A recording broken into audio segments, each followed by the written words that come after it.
আরে দু তিনজন মিলে ধরে নাও না সমস্ত বুমগুলো সবার।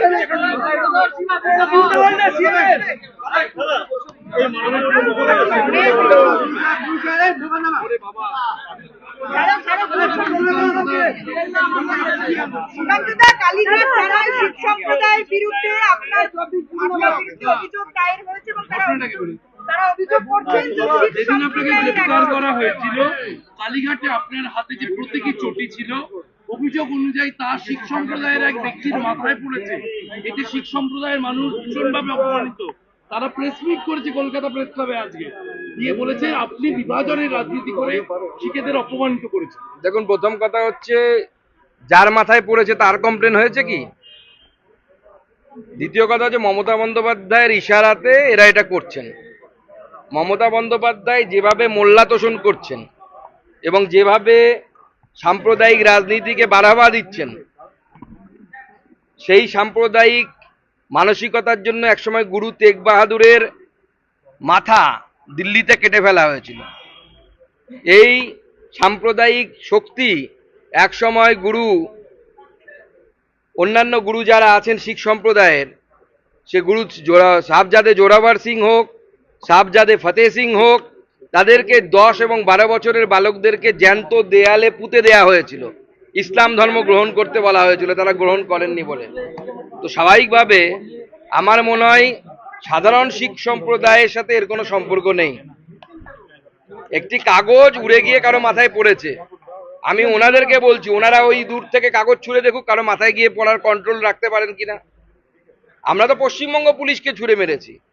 মা সরস্বতীর কাছে যখন আমরা অঞ্জলি দিই, মুখ্যমন্ত্রীর মন্ত্র অনুসারে যদি দিন আপনি অঞ্জলিটা দিয়ে ফুলটা যখন ছোড়েন, যদি হাঁসের গায়ে পড়ে তাহলে কি সেটা সরস্বতীর গায়ে মন্ত্রটা ফুলটা গিয়ে পড়ে না, বা অঞ্জলিটা কি অবৈধ হিসেবে গণ্য হয়? আপনি জুতোটা ছড়েছেন পুলিশের জন্য, তো ওটা পুলিশের কাছে পড়েছে, কোনো শিখ সম্প্রদায় সাধারণ মানুষের মাথায় পড়েনি। যার মাথায় লাগার কথা বলছেন ওনারা, সেটা আমার সিকিউরিটি। সে কোথাও কমপ্লেন করেছে কি? সে তো কোনো কমপ্লেন করেনি, তিনি পাশেই আছেন, তার কোনো অসুবিধে নেই। তিনি বলেছেন মিডিয়ার সামনে কিছু বলতে হলে আমি বলি বলার দরকার নেই আপনাকে। তো যার অসুবিধে হয়, মানে যার নাম নিয়ে তার অসুবিধার কথা বলছেন, সেই তার কোনো অসুবিধে নেই। আমি ওনাদেরকেও বলছি আপনারা সবাই আসুন, আমি পুলিশের গায়ে এভাবে ছুঁড়েছিলাম, আপনারা এভাবে ছুঁড়ে দেখান যে আপনারা কন্ট্রোল করতে পারেন কিনা কার মাথায় পড়বে। অ্যাক্সিডেন্টালি কারো মাথায় লেগেছে কিনা আমার জানা নেই, কিন্তু বিষয়টি হচ্ছে এটা পুলিশের উদ্দেশ্যে ছাড়া, যেখানেই পড়ুক মমতা বন্দ্যোপাধ্যায়ের চটিচাটা পুলিশ তাদের উদ্দেশ্যে ছাড়া, তাদের উদ্দেশ্যে ছোড়া, তাদের গায়ে গিয়েই পড়েছে। পুলিশকে বাঁচানোর জন্য মমতা বন্দ্যোপাধ্যায় এবং তার সাগরেদরা শিখ সম্প্রদায়কে ঢাল করছেন, তাকে ঢাল করে বাঁচার চেষ্টা করছেন। সাংগঠনিক নেতৃত্ব তারা যোগাযোগ রাখেন না, কর্মসূচি গ্রহণের সময় বিধায়কদের জানানো হয় না, এভাবে কি? কে বলেছে আপনাদেরকে এই অভিযোগ উঠেছে? কোন বিধায়ক বলেছে? দিন আমাকে, আমি তার সাথে কথা বলবো। তো কে বলেছে আপনাকে? কোন বিধায়ক বলেছে? নাম বলুন।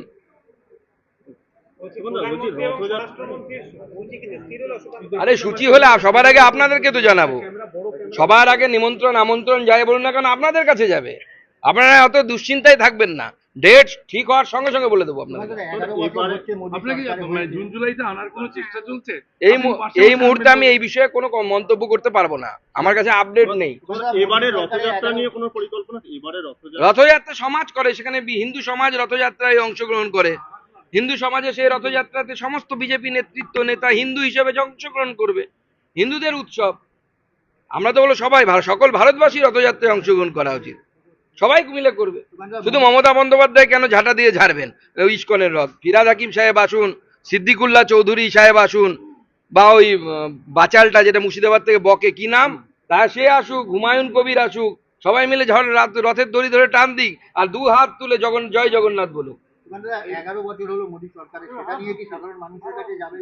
না, সে নিয়ে তো আমাদের প্রোগ্রাম চলছে। আমরা প্রতি মণ্ডলে যাব, জেলায় জেলায় আমরা প্রদর্শনী করছি, জেলায় জেলায় আমরা ইন্টেলেকচুয়াল মিট করছি। আজও যেমন আমার কাছে এই মুহূর্তে যা খবর, আরামবাগে হয়েছে আমাদের আজকে ইন্টেলেকচুয়াল মিট হয়েছে, এরকম অনেক জেলা হচ্ছেও। কন্টিনিউয়াস আমরা এতে আছি।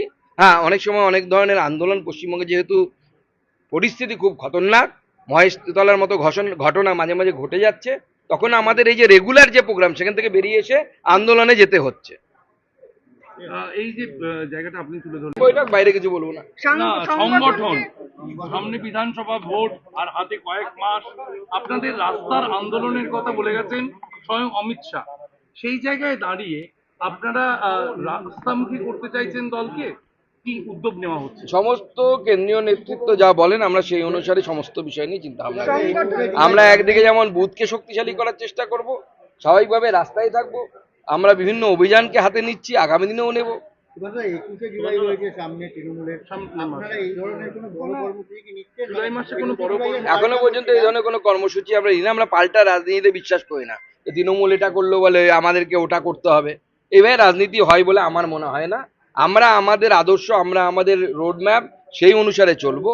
আগামী দিনে পশ্চিমবঙ্গ কেমন তৈরি করতে চাই আমরা, তার রূপরেখা আমরা সমস্ত পশ্চিমবঙ্গবাসীর সামনে তুলে ধরবো। তোমাকে আগামী 16 তারিখ পর্যন্ত মহেশতলা অঞ্চলে 163 ধারা জারি করা হয়েছে, কালকে অবধি বাড়ানো হয়েছে।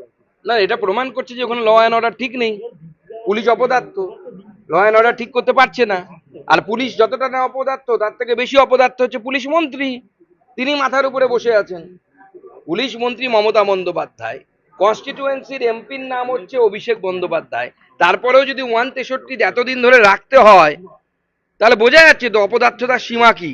আর এই অপদার্থতা ঢাকার জন্যই কখনো শিখ সম্প্রদায়কে আগে করা হচ্ছে, কখনো অমুক সম্প্রদায়কে আগে করা হচ্ছে। মনে রাখবেন, মমতা বন্দ্যোপাধ্যায় এখনো জোরাবর সিং ফতেহ সিং সম্পর্কে জানে না।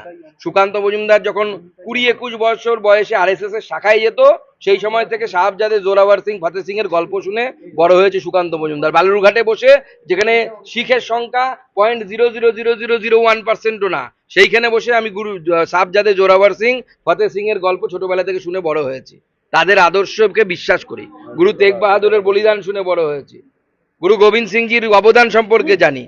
তৃণমূলের কটা নেতা দাঁড় করিয়ে জিজ্ঞেস করুন, জোরাবর সিং ফতেহ সিং সাহাবজাদেদের নাম বলতে পারবে না ঠিক মতো। সংগঠনকে মজবুত করার কথা বলছেন আপনারা, কিন্তু বিধায়কদের তরফ থেকে গিয়ে তোলাবাজির ঘটনা ঘটছে এবং সেই ভিডিও ভাইরাল হচ্ছে, পরপর বিভিন্ন ধরনের ঘটনা, আজকেও সেই ধরনের ঘটনা সামনে এসছে, তা নিয়ে শুরু।